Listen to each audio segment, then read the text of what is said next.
Hey everybody, this is Ronmower, and boy am I in a good mood today, because I am about to review one of the greatest NES games of all time, Deadly Freaking Towers. This game is one of the most underrated video games in history. It is an underrated classic. I mean, the happy video game nerd should have reviewed this a long time ago. I mean, this game is just a true classic and one of the greatest challenging video games of all time. And this opening storyline right here, I mean, I like how they give you so much to read. I mean, there's so much to read, there's so much depth in the storyline in this game. I mean, it shows a pair of shoes right there, I think it is. If you wish to be forever at peace in the kingdom of Wilner, you must journey the northern mountain and burn the 7 bell towers and the... well, it won't give me time to read it all, but that's okay. And I mean, this game is just... I mean, there's so much to offer in it. It's one of the greatest adventure games of all time. I mean, they should have made a sequel for the Super Nintendo, and they should have made, instead of Capcom making Mega Man 9, the company that made Deadly Towers should have done an 8-bit remake of Deadly Towers and released that for the 360 and the Wii or wherever else it came on, and with downloadable content. Imagine how great Deadly Towers would be then. Okay, I don't need the password right now. But, alright, here we go. And the music in this game is just freaking awesome. And I love the color. I love the use of color in these levels.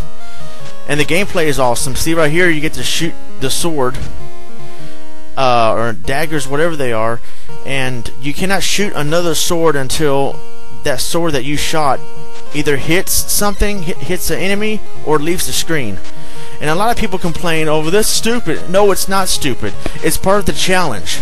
I mean, you know, you people are so used to today's easy games, next generation games. Well, hey, games like this back then were awesome and challenging. I mean, that's what made a game back then, is challenges like that. How you have these enemies, you can't identify what they are. They're floating fireballs or floating blue balls, black balls, whatever they are. I mean, see this right here, and I mean, watch this. I bet you didn't know that. Now that's a challenge. I mean, game companies need to make more video games to where you can just never be able to figure out something like that. Just like in Castlevania 2 Simon's Quest, where you gotta kneel down with the, I think it was the red crystal, for like 5 seconds, and then the tornado takes you to the other side of the wall. Who's gonna figure that out? Nobody, unless you look through Nintendo Power magazine or GamePro whatever magazine, or look on the internet. Back then, the internet wasn't well known yet, or didn't really have any video game walkthroughs or anything like that. So back then, you had to use Nintendo Power magazine or Electronic Gaming Monthly or GamePro magazine.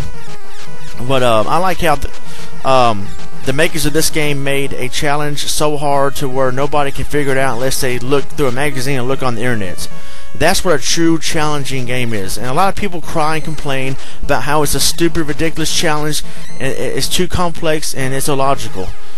You don't need logic in video games. Just play it, have fun, and quit griping about it, okay? I mean, that's what a true game is. That's an awesome glitch right there. And gotta fight the... They look like the one of the lizard Stalfos, or lizards, whatever they were called in the Zelda games, or Ocarina of Time, which is a game series that totally ripped off Deadly Towers. I don't care what anybody says. And alright, there we go, got them. Alright, time to put out the bonfire. Into the next room. I like how you don't really have a map. You know, you don't need a map. I mean, use your brain. You should have a good sense of direction, because it's games like these that help build our sense of direction. Because in real life, you're not going to always have a GPS in your car or a road map or whatever. You got to have a good sense of direction in real life. I mean, that's just real life. Life is hard. Get used to it and deal with it. Oh, I like how it cheated right there. I love the games that really cheat and just hit you before you have a chance to attack. I mean, again, that's part of the challenge. So don't be a bunch of whiners.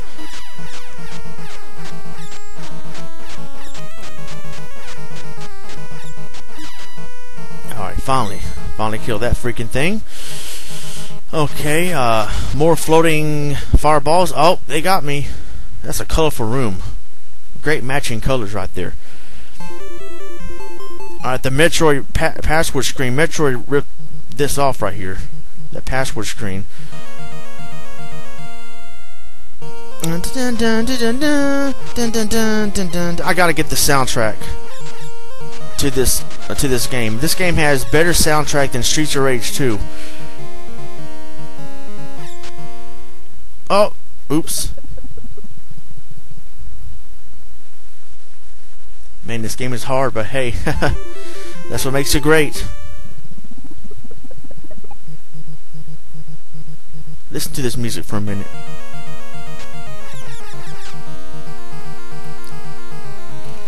Yeah, Streets of Rage, Sonic the Hedgehog, Street Fighter, the music, the songs on those games can't hold a candle to the music in Deadly Towers. I see a bunch of reviews on YouTube how people cry about how the music is horrible or the colors of the game is horrible. Shut up. You guys don't know what true graphics and true music is in video games. I mean, this game is just... I mean, I can't describe how good it is. This game... I mean, Bash Street Brawler is a good game, but man, this one's just 10 times better. This game is almost as good as E.T. for Atari. There we go. Oh. Great gameplay action. Forget Mega Man, forget Zelda. This is true gameplay. This is true strategy. I mean, and the enemies in this game are scary. Look at them. Imagine in real life if you saw floating blue balls and blue puddles and blue bats or bugs or whatever those things are. In real life, I mean, that's a scary situation. People say in Castlevania 64, that mansion villa, that level where you're in that mansion is pretty spooky. No, this game is spooky. Castlevania could learn a thing or two about Deadly Towers. I remember how Happy Video Game Nerd was pleading with Nintendo to do a sequel or a remake of Star Tropics. Why? This game put Star Tropics to shame. They need to remake Deadly Towers. Forget Star Tropics. Forget other underrated classics like Nightshade or Shadowgate. This game right here rocks. This game right here. I mean, you cannot go wrong. Look at this. Oh yeah, here we go. Watch. Oh, oops. Oh, watch out. Got through that with flying colors.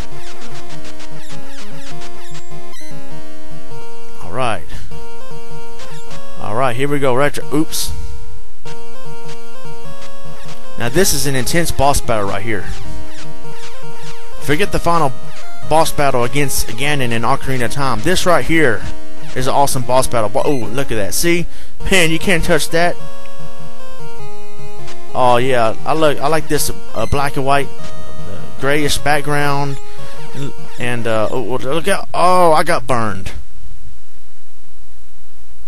Well, that's it for me. I just wanted to review this great classic, this undiscovered gem of a game. This is what Zelda should have been, right here. This is what Zelda should have been. Zelda cannot hold a candle to this game, especially Zelda: A Link to the Past.